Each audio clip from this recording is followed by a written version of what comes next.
Dear students, देखो आज video में हम जेनेटिक्स टर्मिनोलॉजी के बारे में पढ़ रहे थे। तो उसमें कुछ टर्म्स थे जेनेटिक्स के बारे में, उनके बारे में हमने पढ़ा था। कुछ टर्म्स हैं वो कुछ रिमेन यानी रह गए थे, तो उसके बारे में हम आज पढ़ेंगे।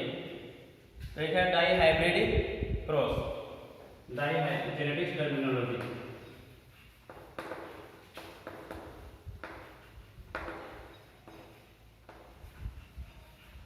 जेनेटिक्स टर्मिनोलॉजी, तो इसमें हमने कुछ टर्म्स तो पढ़ ली थी। अगली है dihybrid cross. Dihybrid cross यानी द्विसंकर cross. It is the hybridization यानी वह संकरण in which inheritance of two character are studied. Dihybrid, di का मतलब टू, कि इस प्रकार का संकरण या हाइब्रिडाइजेशन है कि इनहेरिटेंस ऑफ टू कैरेक्टर्स, यानी वंशानुगति के हम दो लक्षण हैं उनके बारे में अध्ययन करते हैं। तो वो क्या कहलाता है? डाई हाइब्रिड क्रॉस यानी द्विसंकरण क्रॉस। तो it is the hybridisation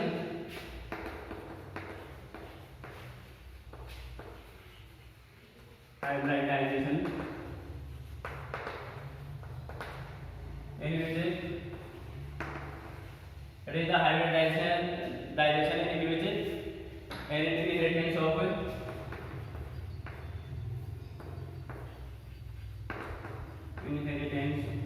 two characters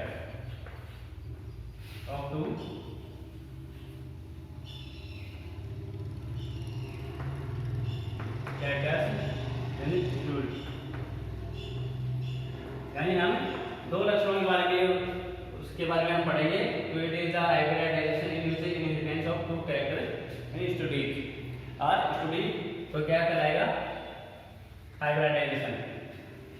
अगला है ट्राई हाइब्रिड क्रॉस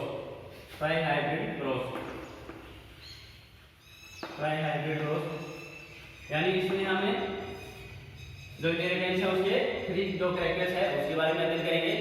तो it is the hybridization in which inheritance of three characters are studied. तो the hybridization in which inheritance of three character are studied. तो it is the hybridisation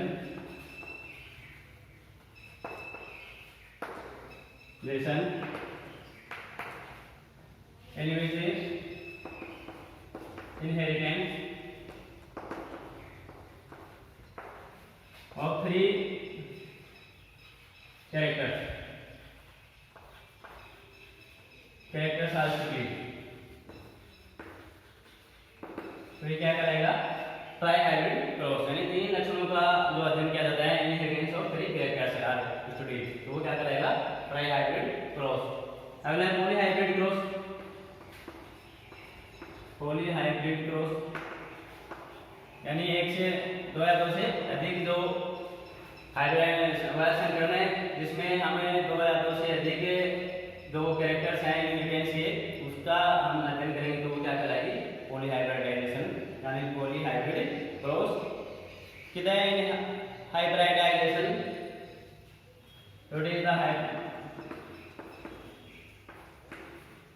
hybridization in which inheritance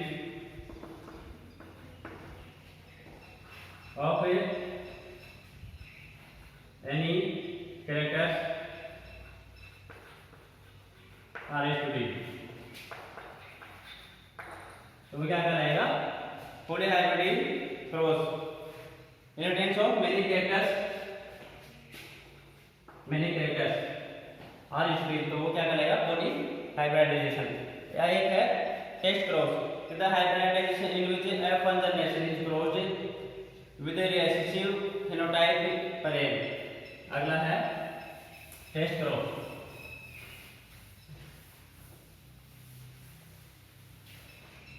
test cross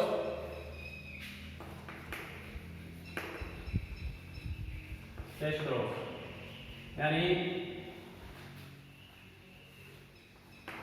So it is the hybridization.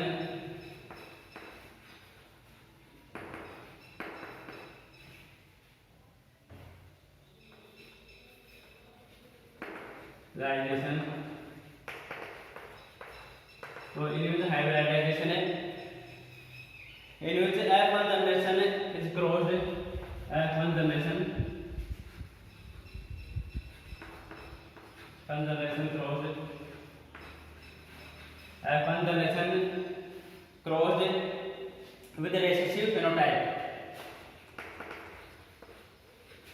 with the recessive phenotype, with the recessive phenotype of parent is called test cross. test cross यानी F1 में दो पीढ़ी थी, F1 जो generation है संकरण में, तो F1 generation cross with recessive phenotype of parent, यानी F1 जनरेशन का क्रॉस है हम जो अप्रभावित जो जनक है फेनोटाइप पेरेंट उसके साथ करवाते हैं, तो वो क्या कहलाता है? Test cross. यानी F1 जनरेशन का हम क्रॉस है वो अप्रभावित यानी रेसेसिव जो फेनोटाइप है पेरेंट का उसके साथ करवाते हैं, तो वो क्या कहलाता है? Test cross. अगला है बैक क्रॉस, तो the hybridization in which F1 generation is crossed with any one of two parents. Back cross, तो बैक क्रॉस में क्या है? इट इज हाइब्रिडाइजेशन या the hybridisation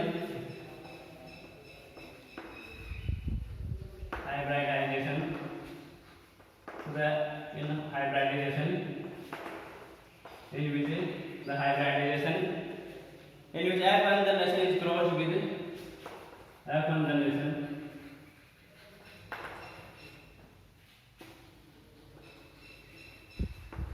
crossed with anyone crossed with anyone of two parents, anyone of two parents, anyone of two parents is called back cross. यानी इस संकरण में the hybridization in F1 generation के साथ में हम कोई भी दो एनिमल कोई भी जो टू पेरेंट्स का आप क्रॉस करवाओगे तो क्या कहलाएगा? बैक क्रॉस कहलाएगा। यानी F1 के साथ में आपने कोई भी टू पेरेंट्स का आप क्रॉस करवाओगे तो वो क्या कहलाएगा? बैक क्रॉस कहलाएगा। अब है पेरेंटल जनरेशन। पेरेंटल जनरेशन क्या होती है? यानी आपने जो आपने पीढ़ी प्राप्त की है, तो आपने किन किन प्लांट्स को उसके अंदर किन किन दोनों का क्रॉस हुआ है तो वो क्या कराएंगे? उसे पेरेंट कराएंगे। ठीक है, तो parental generation,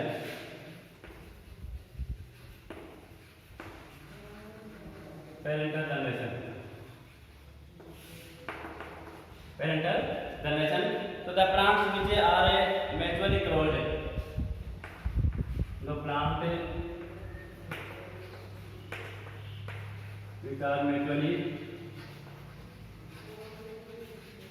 plant which are mutually crossed to obtain offspring, crossed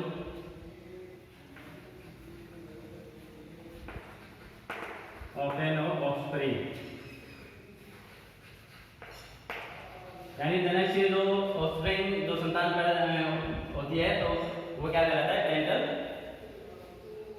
generation, are called parental generation, are called parental generation. यानी जनक से जो संतति पैदा होती है, यानी they are plants which are mutually crossed and obtain of offspring are called parental generation. तो ये था पेरेंटल जनरेशन। आपका F1 जनरेशन, F1 जनरेशन आपको बताया था कि जो पेरेंटल के अंदर जो क्रॉस होता है उससे जो ऑफस्प्रिंग बनती है वो क्या है? F1 जनरेशन हम उसको बोलते हैं। तो it is the first generation obtain by cross between parents, यानी पेरेंट्स के मध्य जो क्रॉस होता है तो उसमें जो फर्स्ट जो ऑफस्प्रिंग होता है तो वो क्या कहलाता है? F1 जनरेशन कहलाता है। तो F1 generation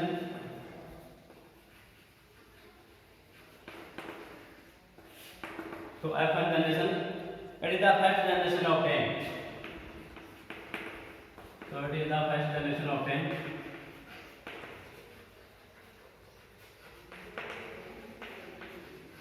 It is the first generation obtained. It is the first generation obtained by cross between parents. By cross between parents. Between parents are called the first generation.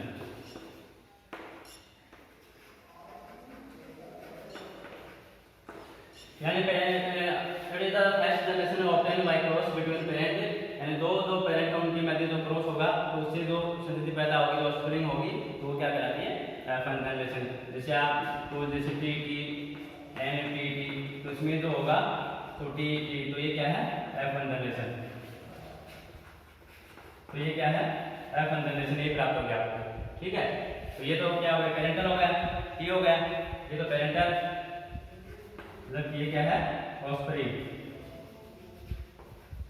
ये है offspring यानी F1 generation. ठीक है, अब monohybrid cross ratio, it is the ratio obtained by monohybrid cross. Monohybrid ratio यानी जो monohybrid, it is the ratio obtained by monohybrid cross. जो उसका जो अनुपात मोनोहाइब्रिड का, तो वही क्या कहलाता है? Monohybrid ratio. अब मेंडल्स लॉ, तो अब देखो जेनेटिक्स जो टर्मिनोलॉजी है वो खत्म हो गई। अब है Mendel's law of inheritance.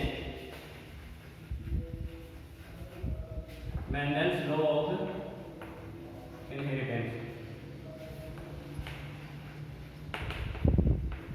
Inheritance यानी मेंडल के वंशानुगति के नियम। तो मेंडल्स लॉ ऑफ इनहेरिटेंस, तो देखो मेंडल ने इनहेरिटेंस के बारे में 3 लॉ दिए हैं, 3 नियम दिए हैं। फर्स्ट तो है जैसे लॉ ऑफ डोमिनेंस, पहला है लॉ ऑफ डोमिनेंस यानी प्रभाविता का नियम, कि जो डोमिनेंट रहता है वो अपने जो कैरेक्टर है वो दर्शाता है, तो वो है लॉ ऑफ डोमिनेंस। दूसरा है law of segregation, law of segregation, law of segregation. तो लॉ ऑफ सेग्रीगेशनल पृथक्करण का नियम। थर्ड है लॉ ऑफ इंडिपेंडेंट असॉर्टमेंट। तीसरा है law of independent assortment.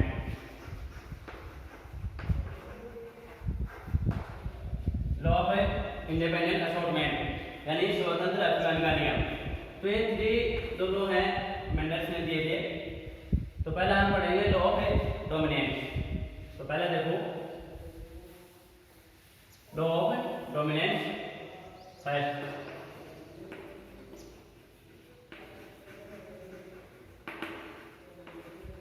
Law of dominance यानी प्रभाविता का नियम, जो डोमिनेंट है। तो देखो इस नियम के अनुसार कि according to this law when monohybrid cross, तो according to this law, according to law monohybrid cross,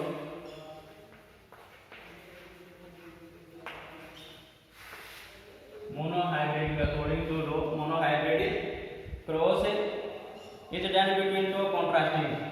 monohybrid क्रॉस it is done between two, is done between two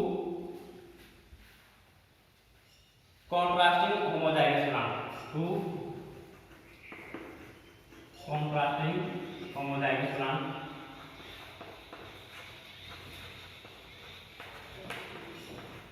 homozygous plant. Then the character which is spread in F1 generation. Then character spread. Then characters spread in F1 generation. F1 generation यानी जो F1 generation में जो character है वो प्रदर्शित होते हैं, generation is now as dominant. तो इज नाउ एज डोमिनेंट। यानी F1 अकॉर्डिंग टू लॉ से नियम के अनुसार दोनों हाइब्रिड जो क्रॉस है उसमें दो होमोसैमियोनिटी जो प्लांट्स हैं, दो जो कॉन्ट्रास्टिंग होमोजाइगस प्लांट्स है उनके मध्य आप क्रॉस करवाओगे तो उसमें F1 जनरेशन में जो अधिक जो प्रभावी लक्षण होगा, जो कॉन्ट्रैक्टिंग एक्सप्रेट यानी वो प्रभावी लक्षण को दर्शाएगा, डोमिनेंट जो कैरेक्टर उसी को दर्शाएगा, तो वो क्या कहलाएगा, law dominant. For example if pure homozygous tall plant are crossed with pure homozygous dwarf plant। जैसे आपने फॉर एग्जांपल आपको पहले बताया था एग्जांपल कि जैसे दो tall plant है तो जब इधर आप dwarf plant करोगे,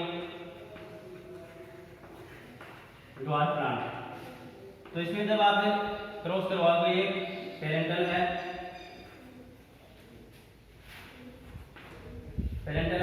जब आप इसमें क्रॉस करवाओगे टी एंड टी में तो इधर से एक टी लोगे और इधर से एक टी लोगे, तो इसमें दो टी एंड टी, तो क्या होगा, इसमें representing of law of dominance सभी दो पौधे जो प्लांट हैं वो कैसे होंगे, लंबे होंगे। यानी इसमें डोमिनेंट कौन है, कैपिटल टी, तो इसमें दो डोमिनेंट और कैपिटल टी है, तो इस पर क्रॉस में दो प्लांट्स हैं जो अपन में आपको दिखाई देंगे वो सभी क्या होंगे, ऑल प्लांट्स आर टॉल, यानी सभी प्लांट्स है वो लंबे होंगे। तो we obtain all the plants in F1 generation 100% long plants. तो इसके अंदर all plants are tall, all plants tall, यानी सभी जो पौधे होंगे वो 100% क्या होंगे, लंबे होंगे। ठीक है, F1 जनरेशन ये जो आपके F1 जनरेशन है, F1 जनरेशन ये प्राप्त होगी, तो पेरेंटल से आप क्रॉस करवाओगे तो F1 जनरेशन प्राप्त होगी। तो F1 जनरेशन में सभी जो प्लांट होंगे वो कैसे होंगे, ऑल प्लांट्स टॉल, सभी पौधे तो वो लंबे होंगे।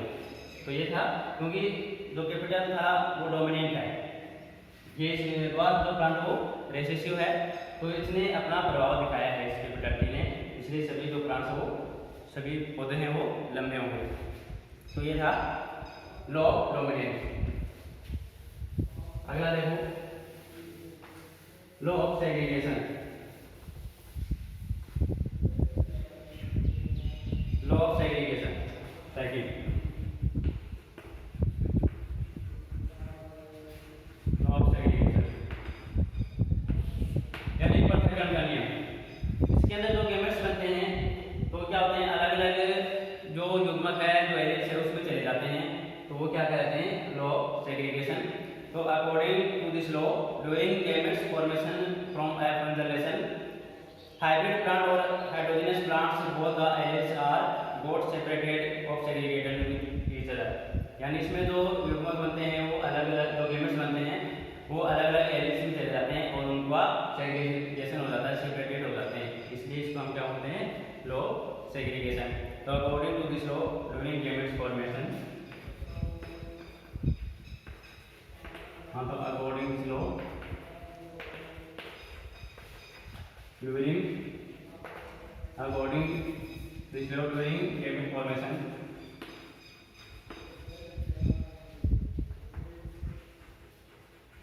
गैमेट फॉर्मेशन, यानी इसमें according to this law during gamete formation of F1 generation, F1 generation,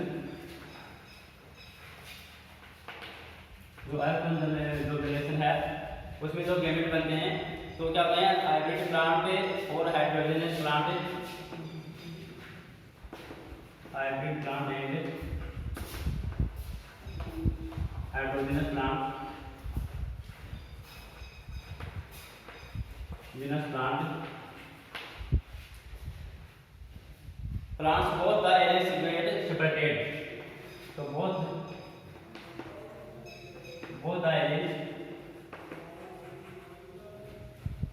are separated,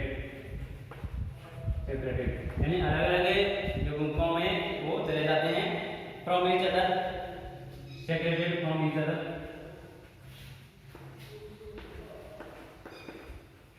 यानी अलग अलग युग्मों में वो चले जाते हैं, जो गिवेंट्स बनते हैं वो क्या कहलाता है, लॉ ऑफ सेग्रीगेशन। इसका भी देखो एक एग्जांपल दे रखा है इसमें, जो इफ है homozygous daughter plant is cross with homozygous daughter plant, यानी इसमें जैसे आप होमोजाइगस जो डॉटर प्लांट है, होमोजाइगस जो डॉटर प्लांट है, उन दोनों के मध्य आप इसमें क्रॉस करवाओगे तो जो फर्स्ट कंजर्वेशन होगी उसमें 50% तो क्या होगी, डॉटर प्लांट होंगे, जबकि 50% क्या होंगे, स्मॉल प्लांट्स होंगे। तो then we obtain heterogeneous plant both the ends are remain each other, ठीक है। अब थर्ड है लॉ ऑफ इंडिपेंडेंट असॉर्टमेंट, यानी स्वतंत्र अपव्यय का नियम। तो इसमें क्या है, according to this law if two plants having two or more contrasting character, third है law of independent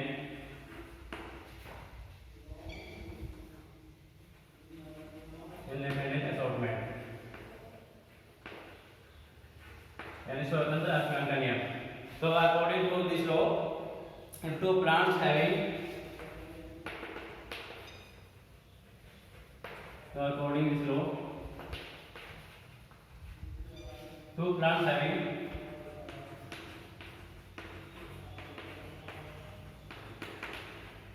according to this law two plants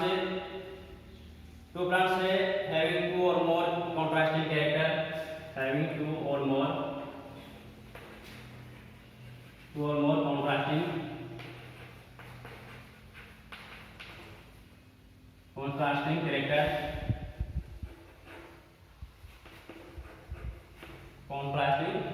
character से are crossed then inheritance, are crossed then inheritance,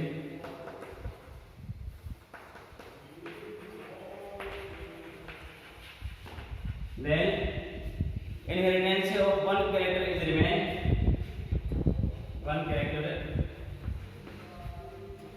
is remain, यानी एक जो प्रभावी है वो उसमें रह जाता है, remain unaffected by the other, unaffected affected by other, यानी एक तो इसे टू प्लांट से having two or more contrasting character, यानी इसमें दो पौधे हैं, दो two plants having two or more contrasting characters, दो विपरीत जो पौधे हैं विपरीत जो लक्षण रखते हैं, आप क्रॉस में आप क्रॉस करवाओगे तो inheritance of character is remain unaffected, तो उसको बिना प्रभावित किए क्या है वो रिमेन रह जाता है, प्रभावित रह जाता है, ठीक है। तो ये था लॉ ऑफ इंडिपेंडेंट असॉर्टमेंट।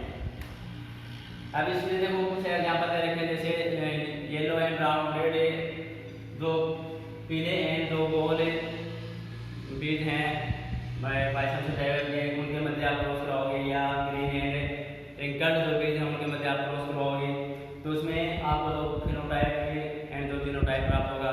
तो फिनोटाइप तो उसका होगा 9:3:3:1 एंड जो जेनेटिक्स जो आपको प्राप्त होगा उसके अंदर जीनोटाइप जो प्राप्त होगा वो 9:3:3:1 है, वो प्राप्त होता है।